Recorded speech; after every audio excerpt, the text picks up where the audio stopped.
I'm Norman A. Hood, financial advisor and host of the Exit Plan Show. I interview America's top advisors to help business owners enjoy more personal freedom, grow their companies faster, and transition ownership seamlessly when the time comes. Today's guest is Doc Reed. He's with the Reed Group, and we're going to talk about the 3 questions that business owners ask before they sell their business.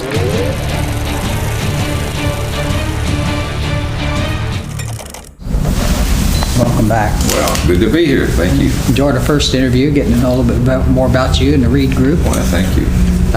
You've had a lot of experience in your business, at least 20 years doing this, Yeah. and then a wealth of experience before that, working with people all your life. So a lot of the business owners who watch our show, they're thinking about maybe someday trying to leave their business, either sell it or do some other path.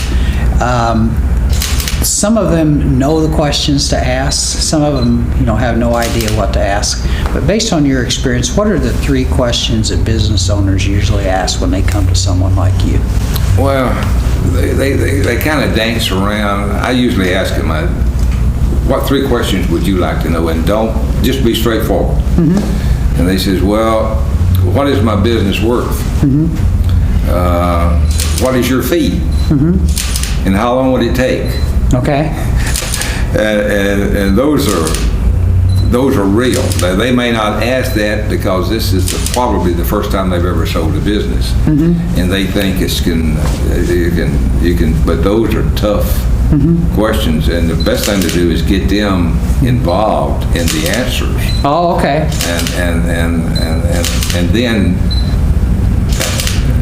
have a comfort level and trust each other.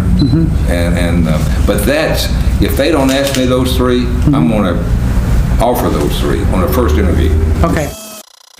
So when it comes to telling them what their business is worth, how a lot of times business owners have an idea what they want it to be worth. Yes. How close to the real value is that usually? Well, usually not anywhere close. And see, that for that reason, we have never gone to the marketplace with a price. Okay. That's one of the things you asked me earlier, what makes us different. We deliberately do not, most people talk about list of business. We engage a business, engage a client to market their business. It's a big difference. And it changes. You're going to hear a lot about EBITDA, right. CPAs and attorneys. Well, my experience, and I'm just talking about mine, I've never seen 3 CPAs agree on the same EBITDA number. Right. I've never seen 3 attorneys because there's so many, what's EBITDA and what's EBIT and what's cash flow. So, but,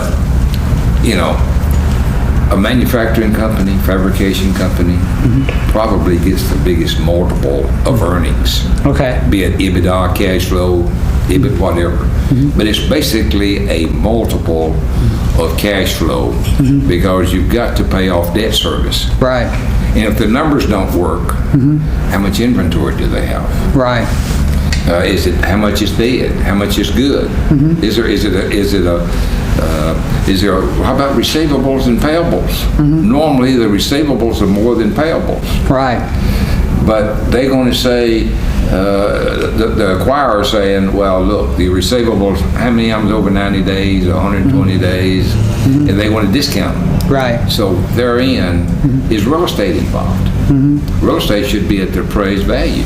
Right. So there's why I don't go to market without a price. Okay, that makes sense. I've had a lot of people, some of them want 3 months of working capital, 6 months of working capital, and they take that off of the receivables or out of the cash in the company. So if you represent the client the way you should, all that could be handled before you bring an interested party to the table. Okay.